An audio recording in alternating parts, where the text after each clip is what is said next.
Okay, so here's a question for you. Can you recall what the predominant mood of the disciples from the time of Jesus' arrest right up to today's gospel account was? I think it's fear. What are they afraid of? They're afraid of the Jewish leadership. They're really afraid of the Romans. They are fearful of that horrible death that their master has just endured. What happens that makes a difference here? What enables the disciples to finally unlock and open that doors where they were huddled in fear, and then go out into a threatening world to proclaim his resurrection? What causes them to resist the Sanhedrin's orders to stop preaching Christ among the people? What causes them to enter into the center of the community and begin healing in Jesus' name? Certainly, this complete change did not come about because the disciples braced themselves. They gave each other a pep talk. They launched out into the world beyond those locked doors. John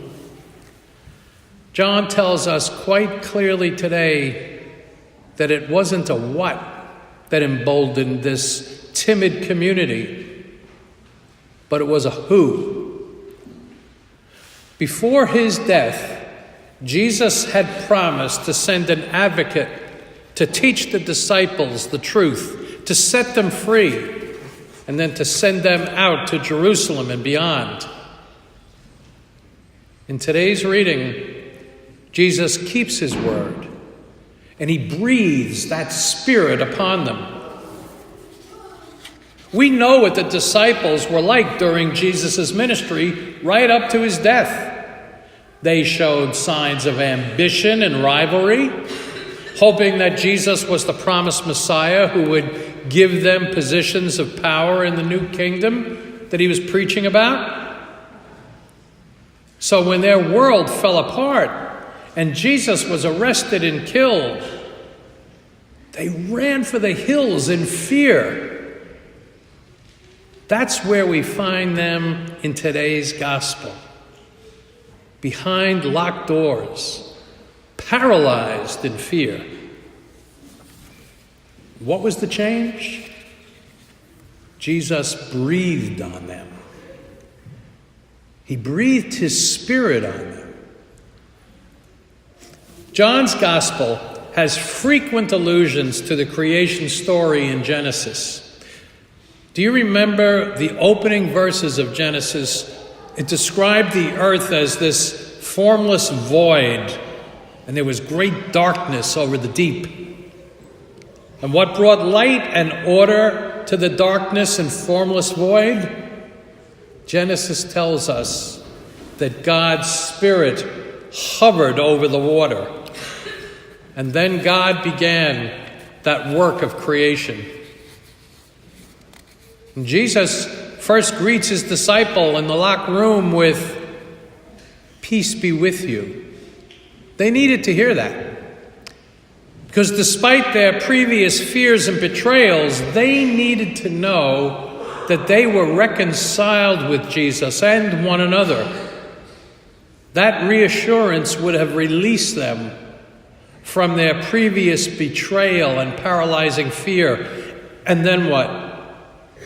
Well, they could have remained this peaceable little community of Jesus' followers who would meet regularly and recall the good old days that they had spent with Jesus. But instead, Jesus breathes his creative Spirit upon them. John is suggesting that the work of creation that began in Genesis is still continuing through Jesus. God's gift of light and creation has entered this world afresh, and it enables the disciples to go out into this formless void, this dark world, and bring forgiveness and reconciliation to everybody, to be a light to all the nations. Through Jesus' Spirit, now given to a community of believers, the disciples are no longer afraid, and they begin their ministry proclaiming forgiveness. Today's reading tells us that the primary ministry of our church, and that includes all of us, is to preach and act as Christ's messengers of peace and forgiveness. It is Jesus' gift of his Spirit that gives the power to all of his disciples to overcome your fears and your prejudices and your doubts and become powerful witnesses and preachers of God's love and forgiveness. Each of us baptized has that same power, that same Spirit that urges us to move out of our comfortable places and into a world that sorely needs some good news. That's who we are. That's our job description. We are disciples inspired by the Spirit of Jesus. An important theme in John's Gospel is that Jesus was sent to the world to reveal the Father. He even tells that to Pilate. In his appearance to the disciples in the locked room, as he prepares to return to the Father, Jesus commissions his disciples to continue with that ministry. As the Father sent me, I send you. You to proclaim the peace to all people and proclaim forgiveness of sins, not by our own powers or determination, but from the power that the Spirit gives us. We, like Thomas, encounter the presence of God in the risen Christ. And Christ affirms the faith of all who come to believe. Blessed are those who have not seen and yet come to believe. You get what that means? That faith puts us on the same level as the original disciples had with God. There are some people who have personal encounters with the risen Christ, just as he did with his disciples. But the rest of us come to experience his forgiveness and new life through the witnesses that he has sent to help us. This is a good day to reflect on that. Who are those witnesses in your life? And so we give thanks at this Eucharist, some of us for the very first time.